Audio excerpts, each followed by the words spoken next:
The easiest way for Moro to win is during his first fight with Goku and Vegeta. This was before his magic was restored, as he then blasted both Goku and Vegeta. After picking them up, he drained the remaining energy from the Saiyans. Normally, they just barely survive, but they fall unconscious for 3 days. In this timeline, he completely absorbs their energy, so they are killed. But this also causes Moro to gain a more youthful appearance. Regardless, Moro still would have been attacking the Namekian villages and stealing their Dragon Balls. Even with Goku and Vegeta dead, Beerus would still get in his way as he was on the way to get the last Dragon Ball. Their fight goes essentially the same, with Beerus trapping Moro in a net while the Galactic Patrol brings Boo there. Moro then breaks free from the net and gets into a fight with Boo, though they are still interrupted by Cranberry summoning Kurunga, as he uses the first wish to heal himself. Moro then has Cranberry use his second wish to restore his magical powers, and after being threatened, he complies. Then as he was going to make his third wish, Moro arrives and kills him, as he then uses the third wish to release all the prisoners of the Galactic Patrol. Something to mention has to do with the Earth's Dragon Balls. It hasn't been a year since the fight against Broly, so the Earth's Dragon Balls are still inactive. Another thing to mention is whether Beerus would get involved or not, which I don't think he would at this time.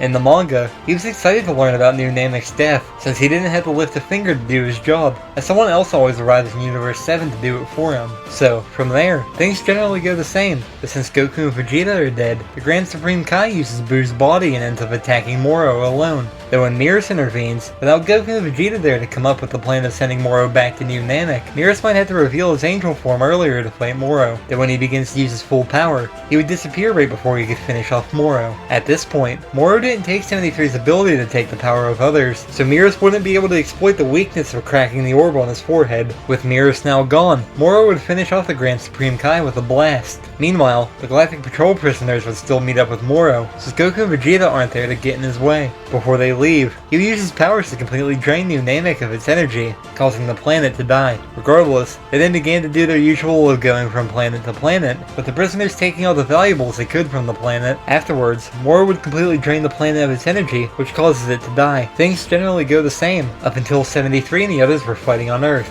Since Goku and Vegeta are dead, Moro would never hear about them training. This doesn't give him the idea to wait for longer so he can get more energy, so he has them kill the heroes. So, the heroes would be killed, and Moro would make his way to Earth. Of course, this means that the planet would be drained of its energy after he arrives, so the Earth dies. After this, he and the other prisoners would continue to travel the universe. Anytime they find a suitable planet for Moro to take the energy from, they repeat the process of taking all its valuables and then letting Moro take the planet's energy, thus killing the planet. Moro's goal was to create the ideal universe where he can absorb planets as he wishes to, so he would have achieved this goal. However, I can see it going one of two ways after this. Either Beerus is forced to destroy him because he killed too many planets, or he makes Moro an official agent of destruction. This way, Moro can still eat planets, and Beerus' work is still done, but they don't have to worry about Moro destroying too many planets. Since Beerus tends to be a lazy god, and for the sake of Moro staying alive for this timeline, he's made an official agent of destruction. Of course, he can no longer willy-nilly destroy planets like he was, but he still gets to eat planets over time.